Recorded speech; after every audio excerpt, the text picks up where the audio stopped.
აგრარული უნივერსიტეტის სტუდენტებმა აქციები განაახლეს. უკვე 3 საათია ისინი განათლების სამინისტროსთან იმყოფებიან და გიორგი მარგველაშვილისაგან პირობის შესრულებას უნივერსიტეტის ავტორიზაციის აღდგენას ითხოვენ. მაურიან აქციას სხვადასხვა უნივერსიტეტის სტუდენტები და არასამთავრობო ორგანიზაციებიც შეუერთდნენ. მარიამ გაფრინდაშვილი იმყოფება უზნაძის ქუჩაზე, რომელიც ამ დრომდე გადაკეტილია. მარიამ, ხომ არ შეიცვალა ვითარება უკვე? კი, ქეთი აქცია დასრულდა სულ ცოტა ხნის წინ. აქ იყვნენ შეკრებულები, როგორც შენ აღნიშნე, აგრარული უნივერსიტეტის სტუდენტები, ასევე სტუდენტების სხვადასხვა უნივერსიტეტებიდან, აბიტურიენტებიც, რომლებიც აპირებენ აგრარულ უნივერსიტეტში ჩაბარებას და ისინი გიორგი მარგველაშვილისგან მოითხოვდნენ, რომ აგრარულ უნივერსიტეტს აღუდგეს ავტორიზაციას. ამ მოთხოვნით მათ აქცია განათლების სამინისტროს წინ 2 საათის განმავლობაში მართავდნენ.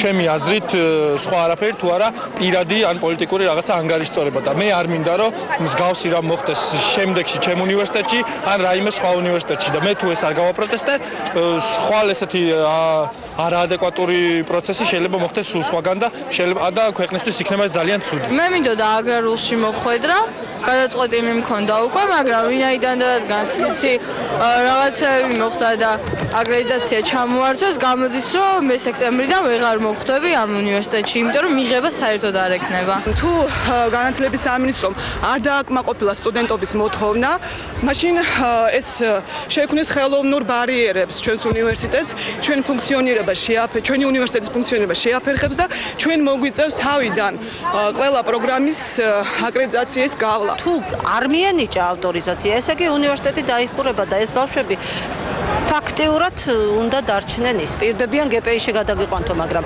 არა აქვთ სურვილი ბავშვებს GPI-ში გადასვლის.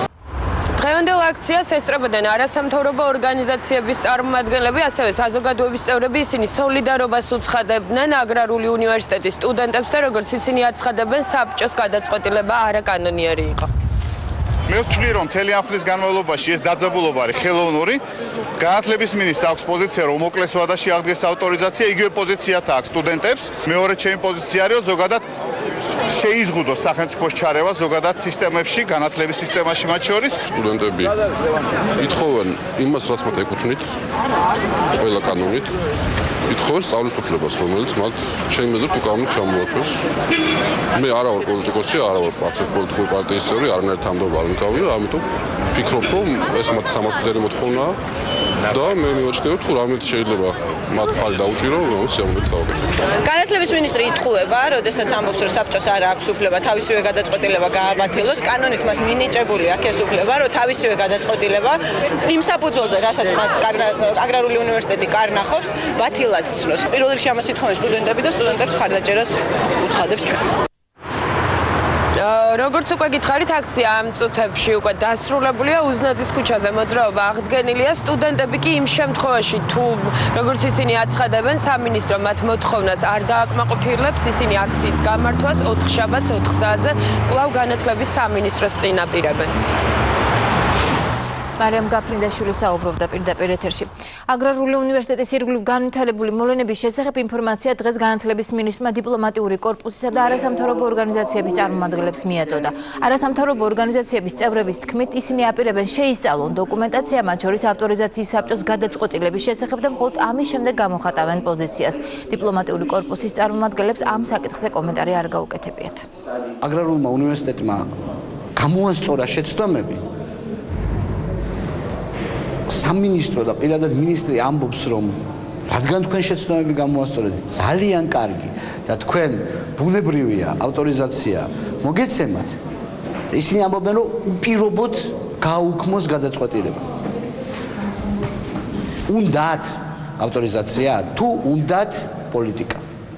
გამოთხოვილი გვაქვს ეს დოკუმენტაცია, მათ შორის საბჭოს გადაწყვეტილება და როგორც კი ეს გადაწყვეტილება იქნება, მაშინვე ჩვენი პოზიცია საზოგადოებისთვის ამ საკითხზე გახდება ცნობილი. ჩვენ ვაპირებთ, რომ მხოლოდ წმინდა სამართლებრივი შეფასებით შემოვიფარგლოთ. სასამართლოსაც შეუძლია ბათილობის გადაწყვეტილებაზე იმსჯელოს, ამით და ასევე დაადგინოს ის ფაქტები, ფაქტობრივი გარემოებების სისწორე, რასაც მე ვსაუბრობ, ამიტომ მე ვფიქრობ, რომ სასამართლო ამ შემთხვევაში ყველაზე სათანადო ორგანოა დავის განხილვისთვის. აგრარული უნივერსიტეტის გარშემო მიმდინარე მოვლენებს პოლიტიკურს უწოდებს გიანოდია. პოლიტოლოგი განმარტავს, რომ აკრედიტაციის აღდგენის შესახებ გაკეთებული განცხადება კიდევ ერთხელ ადასტურებს იმ ფაქტს, რომ ავტორიზაციის გაუქმება პოლიტიკური გადაწყვეტილება იყო. მინისტრი აცხადებს, რომ მათ აღუდგებათ მალე ავტორიზაცია, ეს ძალიან კარგია, თუ ეს ასე მოხდება, მაგრამ გარკვეულად ესეც მიანიშნებს პროცესის პოლიტიკურობაზე, იმიტომ რომ წესით ავტორიზაციის კომისია, ის კომისია, რომელიც ამ გადაწყვეტილების იღებს, ის ავტონომიურია და მინისტრს არ უნდა ემორჩილებოდეს. უნივერსიტეტში განვითარებულ მოვლენებს ეხმაურებიან აგრარული უნივერსიტეტიდან 2011 წელს გარიცხული ლექტორები. მაესტროს პრეს-კლუბში ჟურნალისტებთან შეხვედრის დროს მათ დაადასტურეს ის ფაქტი, რომ უნივერსიტეტიდან თანხის გადაუხდელობის გამო სტუდენტები ირიცხებოდნენ. მათივე თქმით, აგრარულ უნივერსიტეტში ცვლილებების შემდეგ რამდენიმე ფაკულტეტიც გაუქმდა. პასუხისებიდან იმავე წელს დაიწყო აგრარულ უნივერსიტეტში დარგების შესაბამისი აგრარული დარგების ადამიანური რესურსების სასწავლო პროგრამებისა და მატერიალური ტექნიკური ბაზის არსებობის გრევა, რაც გამოიხატება შემდეგში.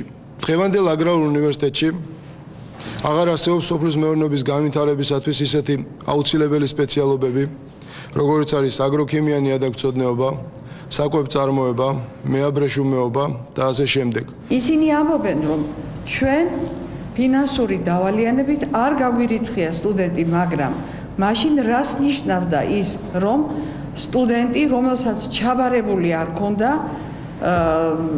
გადახდილი არ ქონდა თანხა, არ უშვებდნენ ჩათვლაზე თუ გამოსტაზე.